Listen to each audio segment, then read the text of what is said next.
வங்கக்கடலில் நிலவும் காற்றழுத்த தாழ்வு பகுதி அரபிக்கடலை நோக்கி நகரும் என்பதால் தென் தமிழகத்தில் மிக கனமழை பெய்ய வாய்ப்புள்ளதாக வானிலை ஆய்வாளர்கள் தெரிவித்துள்ளனர்.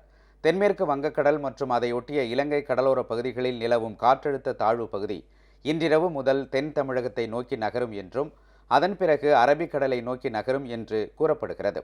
குறைந்த காற்றழுத்த தாழ்வு பகுதி மேற்கு திசையில் நகர்வதால் ஈரப்பதம் உள்ளே தள்ளப்பட்டு உள் மாவட்டங்களில் மழைக்கு வாய்ப்புள்ளது.